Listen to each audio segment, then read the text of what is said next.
The weather for the Monterey Bay Area is fair today. Low clouds tonight, mostly cloudy Friday with chance of rain by evening. Highs in the upper 60s, lows tonight in the 40s to low 50s, and light winds. And with that, I bring you Mae Brussell. Oh, hi. Good afternoon. Dialogue Conspiracy is on the air again. 45 minutes to talk about various things that took place in the news this week that pertain to the past political assassinations that I researched, and everything is coming down so heavy. I've done 9 years of research into the John Kennedy assassination, and then the Robert Kennedy, Martin Luther King, and then branched out into the various massacres that are done by the law enforcement agencies and the police departments, our own special provocateurs at home. The war is at home. I always said the bullets went off in Dallas in 1963 that began the American Civil War, the war on the streets, with the shooting of John Kennedy.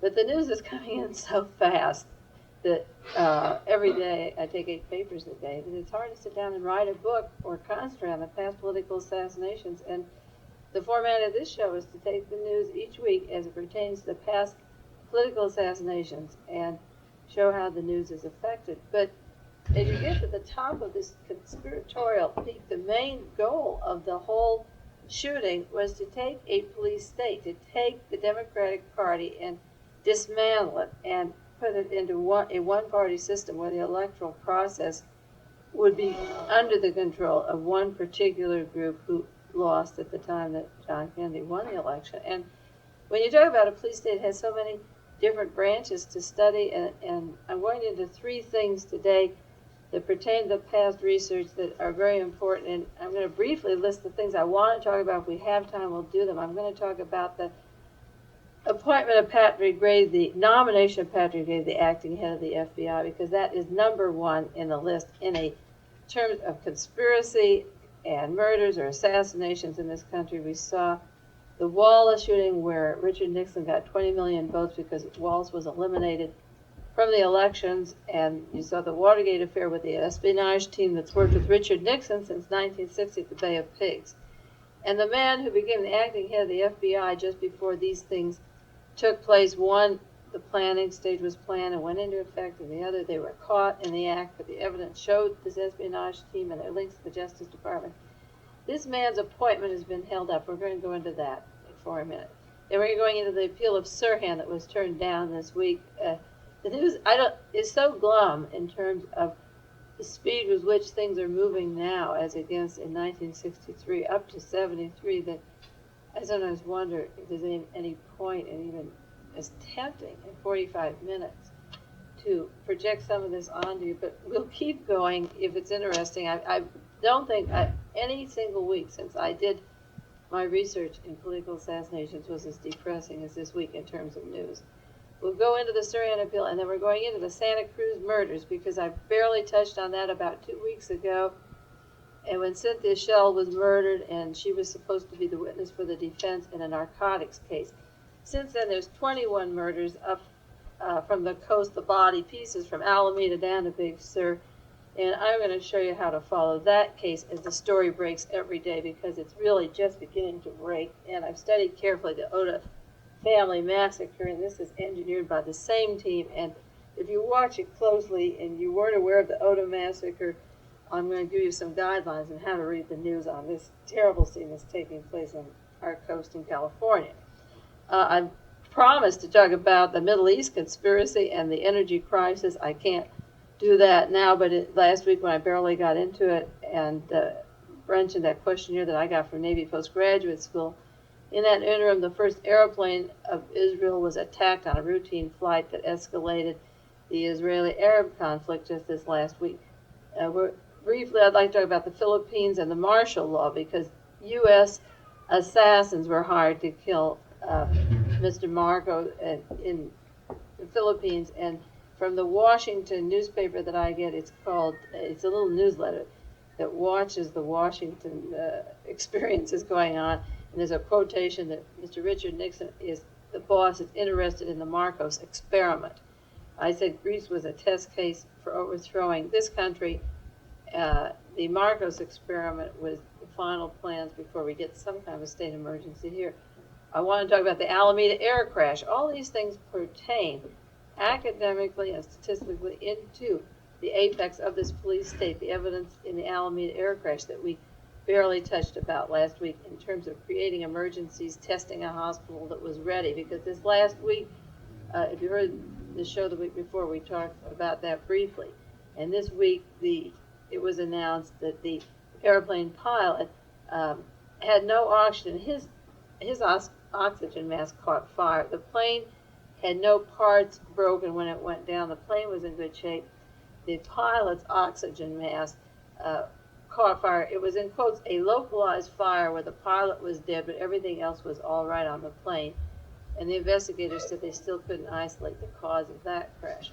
The New Orleans sniper, new information comes in that the chief of police in New Orleans has said that Mr. Essex, the black man from the Navy that was used as a provocateur to spread a little terror down in that part of the country, was decided he would act alone, the chief of police said. But they're more cautious in their statements now. There's always a lone assassin who leaves a diary or leaves handwriting on the walls. The chief of police says he acted alone, but, now here's the but in quotes, it has not been definitely determined if Essex did or did not have one or more accomplices or conspirators. Now that's the way the headlines are reading. New Orleans sniper acted alone. Then when you read the paragraph below, it says it hasn't been determined definitely if he had one or more accomplices or conspirators. So how could he act alone? You see, the headlines are so deceiving. Now the evidence was, number one gentleman, Mr. Beamish, said the man who shot him had a goatee, and Mr. Essex didn't have a goatee. There was a helicopter above taking fire long after Mr. Essex was shot, and there was shooting from the roof after Mr. Essex was killed. There was evidence that there was much more than one gunman, but the point is that the one that they're pinning it on is killed. So now you get the Mardi Gras in New Orleans, and everybody's afraid, and there's terror down there, and it diverted from the shooting of the students at the university in Louisiana. Well, these are all we could do a 1 hour show on each one of these subjects and barely touch it. But the most important question now is Patrick Gray going to be head of the FBI? And I want you to write letters if he's appointed as the head of the FBI. I will stop doing Dialogue Conspiracy on the radio. I've been on, it'll be 2 years in May, when Ellsberg surfaced and brought us the Pentagon Papers with the story of the deniability, the lies, the secret way the government managed that war, the phony provocations that allowed the Tet Offensive, the Gulf of Tonkin, the escalation of the war, the lies that Johnson brought to Congress after he provoked the situation. Ellsberg's on trial down in L.A. He's been arrested. Very few people in the 2 years have read the Pentagon Papers, but when he surfaced, I began working here at KLRB 1 hour a week talking about political assassinations and what was happening in America at that particular time. In those 2 years, everything gets more downhill. It's more of a downer because the evidence is so flagrant about the conspiracies, and yet people sit back and do nothing. Now, I did a show here last May, and there was a barbecue down at John Conley's ranch, and I told everyone to really watch that barbecue, that this is the War Council. They met once before at the home of Clint Murchison the night before John Kennedy was killed, and Richard Nixon was there, and J. Edgar Hoover, and a whole team. And everything changed. Our whole form of government, electoral process changed the next day. That was it. So now we had in May a barbecue at the Conley Ranch. And the cast of characters wasn't printed, but there was enough printed to tell me that something was heading towards an apex, again, in this country, based upon the research I'd done, the 9 years research. Well, that same week, J. Edgar Hoover was dead. Patrick Gray was appointed acting head of the FBI. George Wallace was killed. Now, that was just 1 week that those things happened. Now, after the barbecue, I am going to read you a letter that I have written to send to members of the Senate, every member of the Senate, and maybe you can get some ideas for yourself about what to write. But I wish you would write Senator Cranston or Senator Tunney or Senator Sam Ervin or any one of the senators. There's 100 there. Write 100 if you can, or 50, or 7, or 8, but tell them that you do not think, if you do not think Patrick Gray is qualified, if you think he is, fine. But even if you're for Patrick Gray, if you think that he's qualified, then you should have no objection to asking for some of this other evidence being put out in the open before he is made the official acting head of the FBI. Mr. Gray left the FBI in 1960. He had a career at Annapolis. He was trained in the Navy and got his education as an officer in Annapolis and left to work for the political career of Richard Nixon. And hardly anybody knew his name until after J. Edgar Hoover died, and the very next day, out of the woodwork, came L. Patrick Gray III. He'd never really been in the FBI office. He didn't know how many offices they had.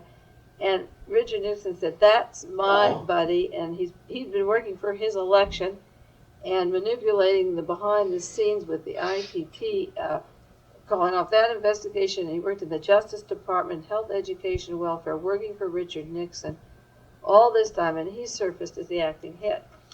Now, what I wrote in my letter to the various senators, because I send a whole blanket to all of them, this is what I said. Richard Nixon believes his election mandate, in quotes, allows him every decision and appointment, and that will have the approval of this great nation.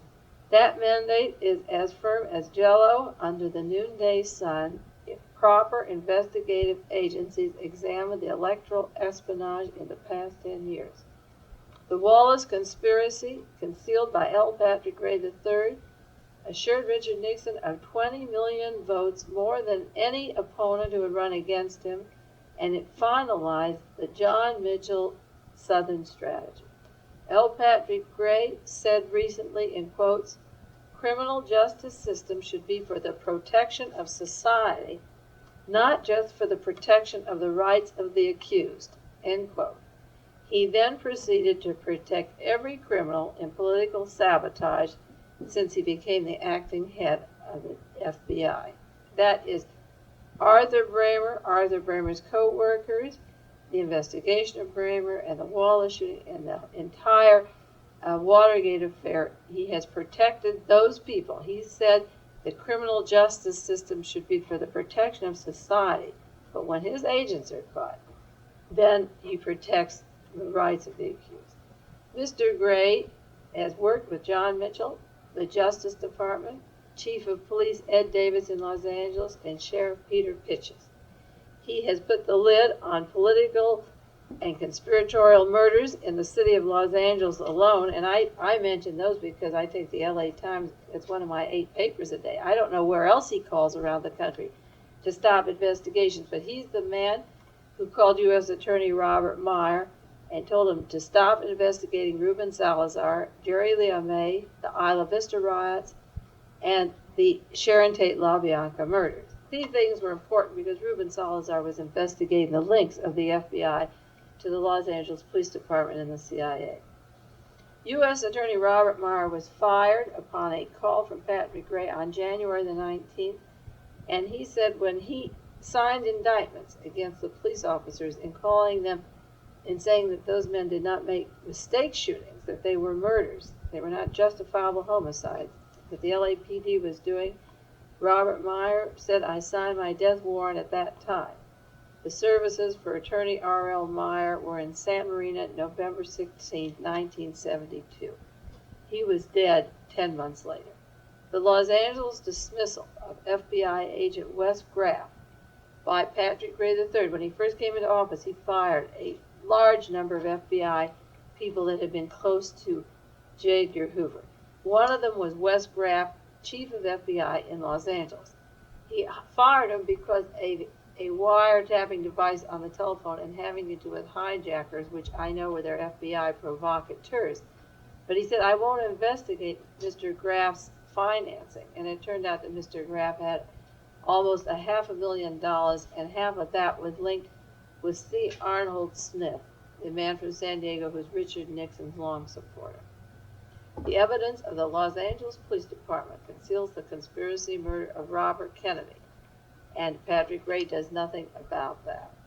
The new image, this is what I put in my letter to the senators, the image of the FBI that they were going to have young agents, females, they can wear their hair long, they can have colored shirts. They're going to hire blacks as a public relations job to appease only the ignorant from what is an entirely corrupt and political Justice Department. It's a one-sided political. Anything that serves Richard Nixon or Spiro Agnew will be to the interest of the Justice Department to conceal. And anything that goes against their opponents, like Mr. Kerner, Judge Kerner in Chicago, or Brewster, they get arrested and go to jail. The Democrats go to jail, the Republicans get off. I said that Richard Nixon had used his CIA with the police departments and had worked with the LAPD, and this link with Patrick Gray and the telephone calls that he had made. This is a very dangerous appointment. Patrick Gray was out in California at the same Newport Hotel as John Mitchell after the men were arrested at the Watergate Hotel. And out in California at the same time was Howard Hunt and Charles Colson and G. Gordon Liddy, Fred LaRue, Robert Moradian, all of the Watergate espionage team. Before Patrick Gray is appointed head of the FBI, he should say under oath that he did not meet with Mr. Howard Hunt that weekend. Howard Hunt was arrested along with 6 other men at the Watergate trial and pleaded guilty. At the time that Mr. Gray was out in California with John Mitchell, the FBI said they had 150 agents looking for Howard Hunt. Was he with the chief of the acting head of the FBI while 150 agents were running around the East Coast looking for him? Before he takes any oath of office, these things should be gone into. It's the most serious appointment.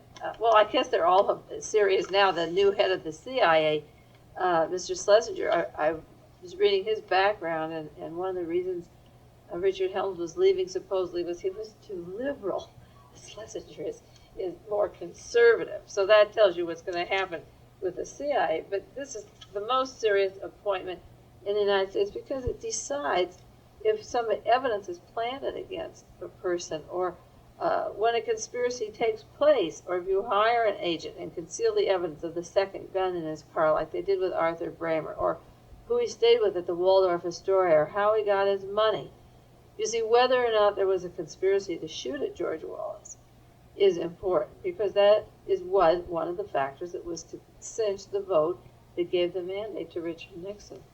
Now in Los Angeles, the very depressing news, the depressing news is about the Sirhan case. It doesn't pertain to Los Angeles because now it went to the Supreme Court this week.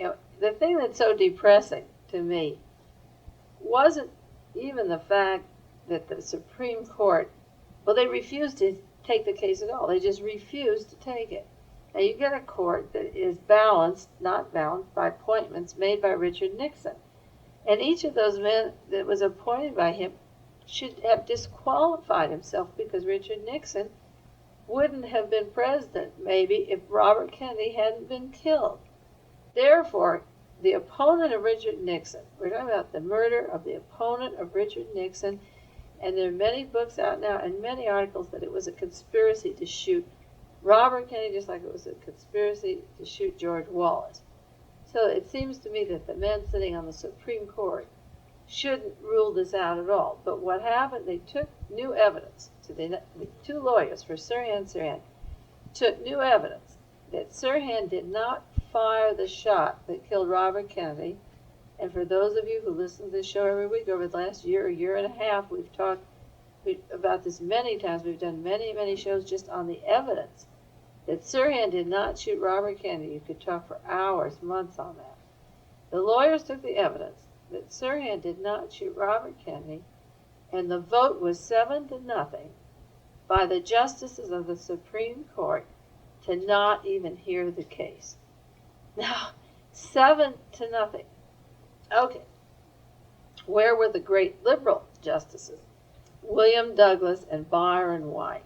You can't blame the Nixon appointees like Berger, or you can't blame Patrick Gray for not going into something. If they're part of the espionage team, you can't blame them for what they're doing. But where are all the people out there? Where are you people writing letters about Gray? Where are the justices on the Supreme Court?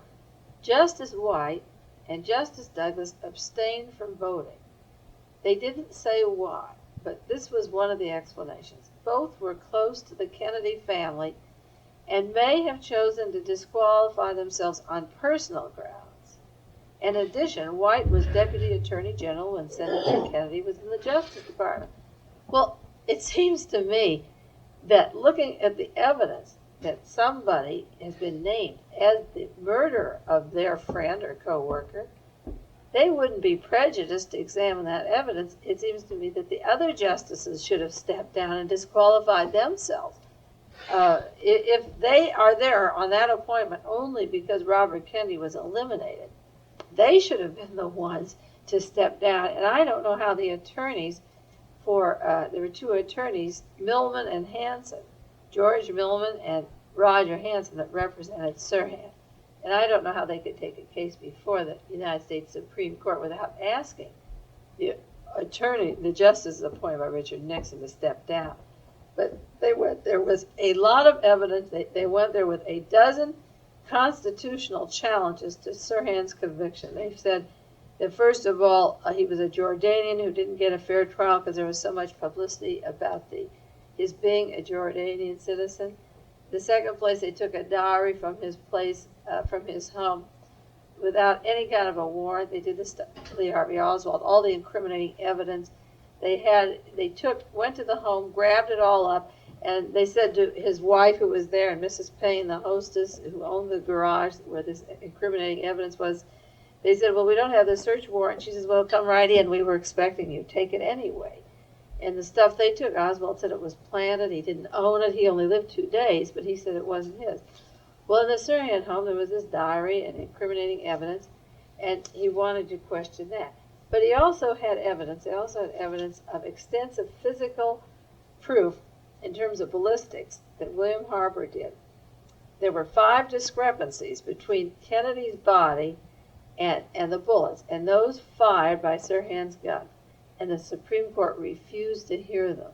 Now, if you don't think that was a depressing week for me, not that I expected anything great of them, but where can you turn to when the ballistics and the autopsies and everything show that the assassin is still out on the street and that Richard Nixon can do anything, dismantle his offices? He is skimping away everything in terms of economic opportunity, legal assistance. Everybody's going to be whittled down to the bone except the armament industries as usual in the military. But here are these lawyers that in a case that there's 5 discrepancies between the bullets from Kennedy's body and those fired from the gun.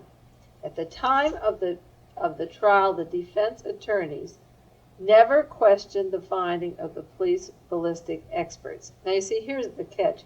The defense attorney is always brought in by the people who are responsible for the conspiracy. So they don't bring out the ballistic evidence. Private investigators in Pasadena, just like I'm a private researcher, stay with this stuff. We're doing this work and trying to put it together. His so-called defense never came and showed that it was impossible for Sirhan to kill Robert Kennedy. Now, Mr. Younger, our Attorney General, always has to get in the act. He was the district attorney down there sitting on this conspiracy, and the Attorney General of California now, he made a statement this week in quotes, "Unfortunately, this new evidence was not presented to the California Supreme Court, so it's not on the record of appeal."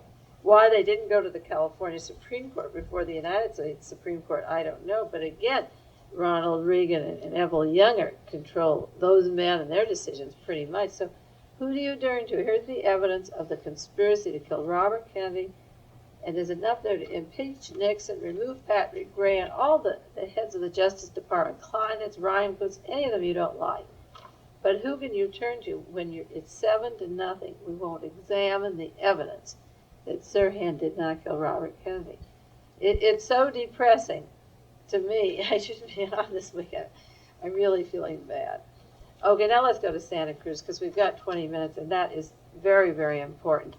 The Santa Cruz massacres, and I have a list here of the dead. We can read them off if we have time. The names and what happened are coming down upon you. Watch the cover story. There's several important points I want to make. One is that at the time of the Angela Davis trial in San Jose, there was purposeful violence and death to affect the decision of the minds of the jury in the San Jose community and to turn the people against the blacks. I call these our little Reichstag murders that are happening all over the country. At the time of the Angela Davis trial, she was accused of being part of the conspiracy to shoot Judge Haley at the shootout in Marin County in 1970. And she moved the trial to San Jose because she said she couldn't get a fair trial up north. And at the time of her trial, a man named Jacob Zitzer was murdered in cold blood by the California law enforcement police agents. And a jailbreak was staged. 3 men were in on the stage: Norman Lucas, Fred Guerrero, and Jacob Zitzer. And they were offered $1,000 to stage a jailbreak, and they were given 12-inch homemade knives. And the purpose, one of these men has testified because he didn't get his $1,000, the purpose of the jailbreak was to affect the jury at the Angela Davis trial. This was in August of 72. Now, in August of 72, 1 week later, another black man was killed in San Jose, and that was James Carr, who left his home riddled with 40 bullets. He opened the door, and he was riddled with 40 bullets. James Carr was a friend of George Jackson's, and Jonathan Jackson, the brother George, was in this Marin shootout, and they tried to link James Carr in some way to the Angela Davis trial and couldn't, although they might have been friends. I think she said she didn't know Carr. But Louis Tackwood, the agent provocateur who provided so much information on what became the espionage squad, the Watergate group, worked for the LAPD for 9 years, and he had said that the LAPD had a contract to kill James Carr in San Jose. But this is what they do. They don't just go out and kill a man because they want to get him for a particular reason. And incidentally, James Carr was Tackwood's brother-in-law. He was married to his sister. They wait until a particular time so that it affects the community at the same time. So that James Carr, the announcement was out that the LAPD wanted to kill him, but they don't just go up and kill him and get rid of him. They do it at a time of election or terror or trials to spread fear in this state. So James Carr was murdered, and the 2 men were arrested, and they're in jail, and he said they were paid $540, and they were hired, and they came from L.A. and drove up, and they killed James Carr, which confirms, what Tackwood was saying. Now I'm going to tie this into Santa Cruz. We have a trial going on now of Rochelle McGee, who was co-defendant with Angela Davis, and they decided to have they wanted separate trials. Rochelle wanted his own trial. And his trial for his life as being innocent of killing Judge Haley is going on right now in San Francisco. And the trial is going very well in terms of evidence, but you never know what's going to happen. So this week, while the trial was going on, the news media breaks the story of these 4 gory deaths. The girls' bodies were found ranging from Alameda down to the Big Sur area, and they were sawed off. Their heads were off, their arms and fingers cut off. One was a Carmel girl. You've got 4 deaths. And Peter Chang, the same district attorney who covered the terror of the Santa Cruz Mountains with total fabrications to frame Frazier as a patsy for that particular massacre. Peter Chang's the district attorney at Santa Cruz, had an article in the Examiner this week, which is an article by Don West called 4 More Bodies Found in Santa Cruz. And then it's also called, Is Santa Cruz Murderville? Now, Peter Chang blamed the drug culture. He says there's a drug culture crisis in our community. And kids up in Santa Cruz, wherever my voice listens, this was the idea of the Manson thing, the Oda thing, was to turn against the kids that would protest when Agnew's president or what Richard Nixon does, to come down on the kids and blame these murders on a drug crisis, which has no bearing at all. None of the evidence coming in is that it's a drug crisis at all. But Peter Chang had a long article where he made several statements about the drug crisis and drug problems up in his area and the hills where all this drug manufacturing is supposedly going on. Then he goes on, revolutionaries have practiced guerrilla warfare and hidden in these hills. Revolutionaries' friends like Fred Bennett were found dead there. But this is the important part that came out in the news this week. Revolutionaries are so secure in the serene atmosphere of Santa Cruz, the plotters of the August 7th, 1970 Marin County courthouse invasion set up shop both in the mountains and in town. Within a mile of the local police station, the shotgun that killed Judge Haley was sawed off, according to a police informant. The shotgun that killed Judge Haley The same week, this is February the 19th, February the 20th, in the newspaper in San Francisco at the trial, the experts were saying that the chest wound had killed Judge Haley before the shotgun went off. Now what you're getting here, it's very complicated, but it isn't really complicated at all. I accuse these particular law enforcement agencies from criminal conspiracy section and CII of maneuvering at the time of these trials of Angela and Rochelle, the terror and the spread. They do three things. They silence people that are supposed to appear at trials. The very first girl that was murdered, whose body was found, that Cynthia Schell, was supposed to be the witness for the defense in a trial up in Santa Cruz, a narcotic trial of a young person who said he was framed. And she was told by the enforcement agencies, get out of town or you'll be murdered, and she was murdered. And another witness was told, get out of town or you'll be murdered. He split. She was murdered. And then 3 other murders followed her. So what happened? People that are testifying in that trial are afraid they'll be murdered. They wonder, if I testify, will I be murdered? So what you're doing, you get a rash of 21 murders, and people are afraid to the fellow who is on the stand thinks he should plead guilty. Maybe go to jail 3 years to life. If he says he's innocent, he might be killed. There's a reign of terror, like with the Oda thing. It has to do with heavy narcotics, not kids at all, witnesses to narcotic scenes. So what you do, you silence your witnesses at a trial, number one. You put the blame on the youth and the drug culture so that everyone hates them and fears them, number two. And also they hate the blacks and fear them because this article by Chang brings in the blacks or black rapists. Possibly a black was raping 50% of those. And then what you do, the third thing, is you try to link the Marin shootout revolutionaries to Judge Haley.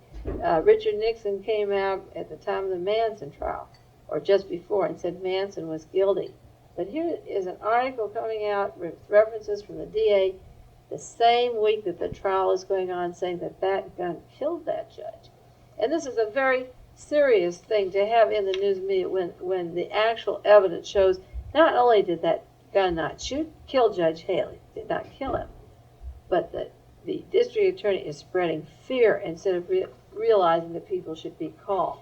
That place is wide open, Santa Cruz, and the whole entire peninsula is wide open for more violence to come down. Now, the scare tactics of the newspapers coming through, for all of you who read the paper because it's local in our community, they come down on, this is what happens in a system that is permissive. The Dr. Spock, this is from the newspapers, we have a permissive society.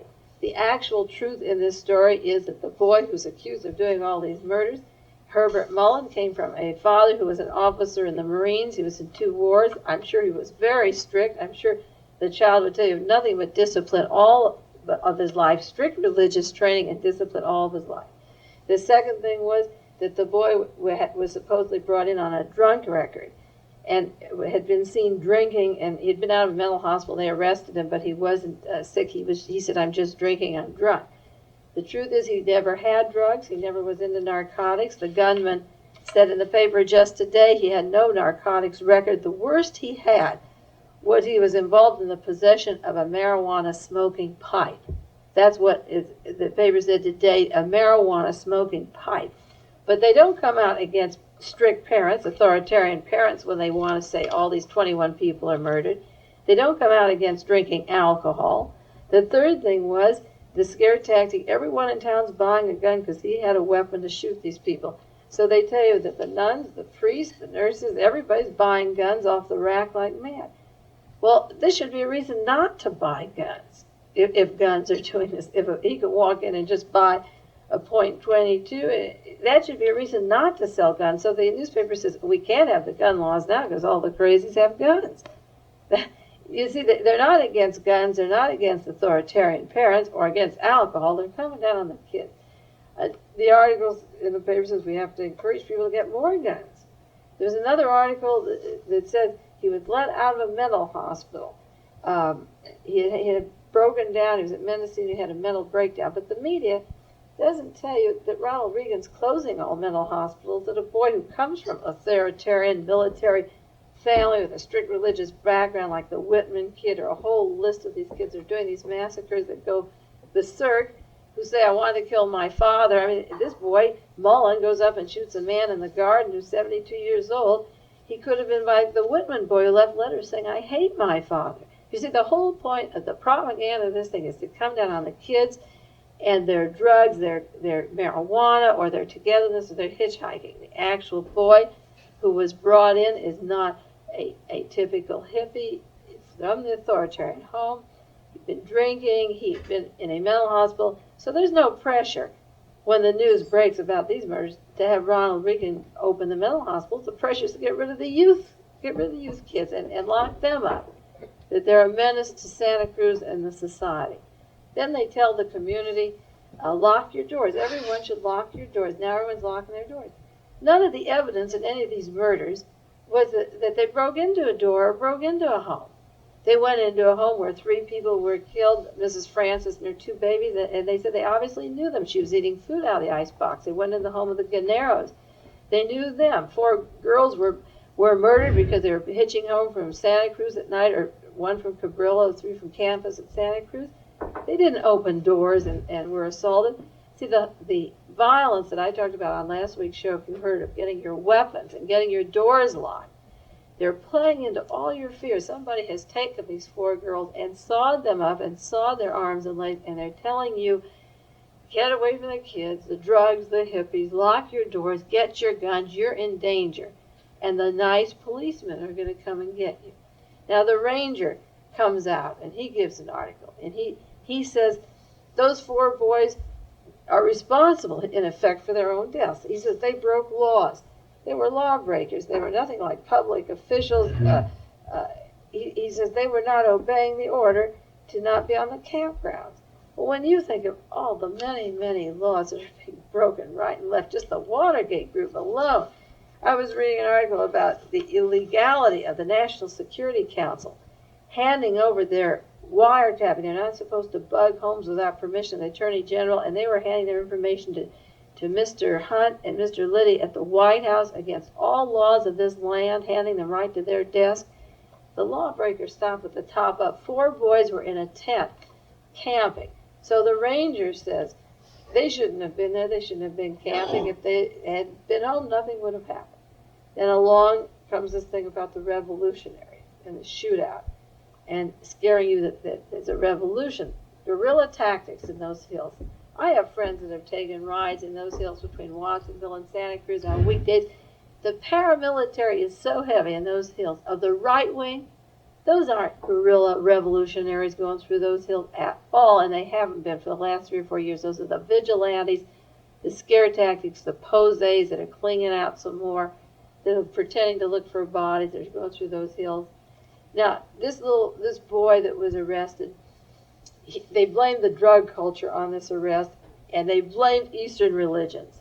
He's sitting in his jail tonight reading the Judeo-Christian Bible, a strict fundamentalist. He's sitting there with holding his Bible. He's got his own closed-circuit thing going. He's got a self-contained cell and his own shower and his sanitary facility. And he's, like they say, he's an ordinary prisoner.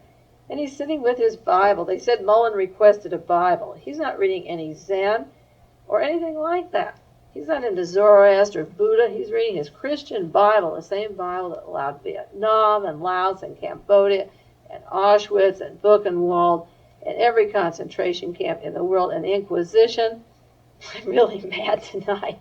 I mean, he's not into Eastern religion hardly at all. He may have tattooed on his stomach legalized marijuana, but he is no more part of a culture that wanted to get together. He simply acted out his hatred of his past tradition, of his military home, his Christianity, his inability to be like himself. His neighbor, who we get these wonderful people after these murders who knew the alleged assassins when they were growing up, and somebody said, oh, he was just such a nice boy. And then one day I saw him standing hitchhiking, and he had a beard. It's so disgusting. There was a eulogy for the 2 girls up at Santa Cruz. It was in today's Mercury.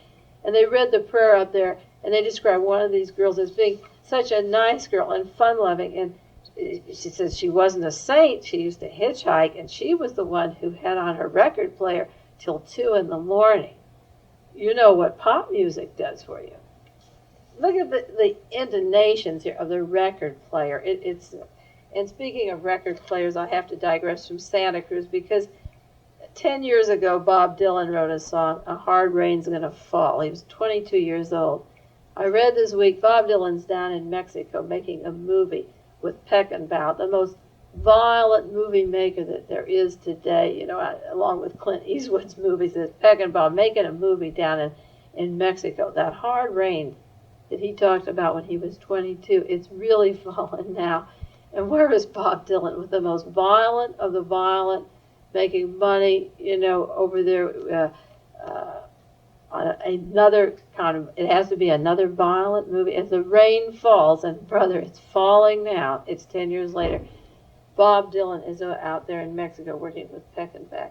It's these inconsistencies of people's lives, their inability to follow through, or they're getting discouraged along the way and not having a goal. I mean, if you have a goal of justice or truth or feelings for people that are getting ripped off, you have to stay with it. You can't write a letter or think that if you stop working for McGovern, your problems are over. As long as McGovern didn't get in, everything's all right. People get enthusiastic at election time, and then they lose heart. You have to stay with these things. You can't forget them.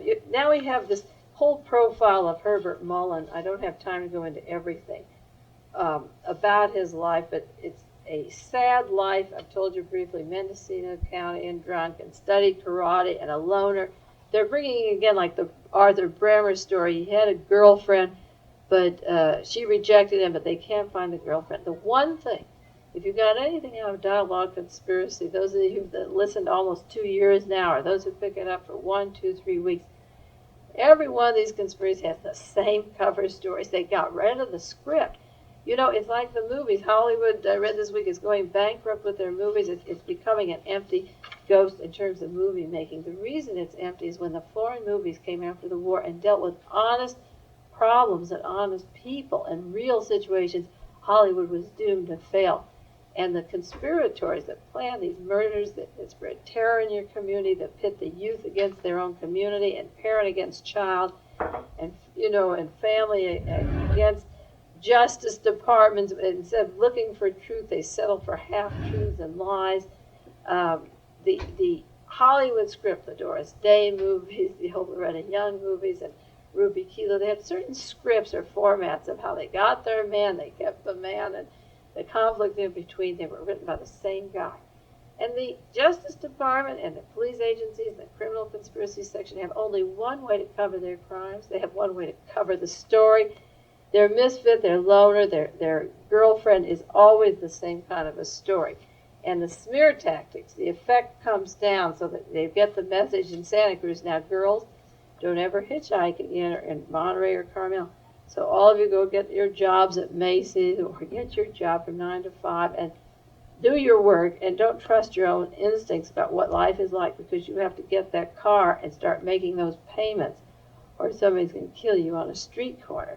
That's what it does. That helps the car business. It helps everybody, that you shape up and get your gasoline and get off the street, because it just may prove that you kids could have made it together. And the scare thing that's going on in Santa Cruz, I went through this at the time of the Oda trial. We did some shows on it at length.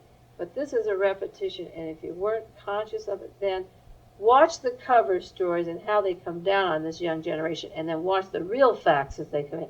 And you'll get an education on how the special forces, the police department, the attorney general, the district attorney work to create a climate of fear and turn us against each other, when all the evidence of who's doing these murders someday will come into one big pile and add up to all the same people who achieved what they wanted by spreading this fear in our communities. That's it for today. We'll see you again next week. I hope the news will be easy on me next week. I can't take many more weeks like this. It's really, there's too many deaths and too many massacres and killings right now. Okay, thank you, Mae.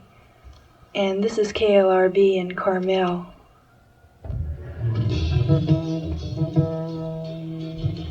The Harmon Kardon 50 Plus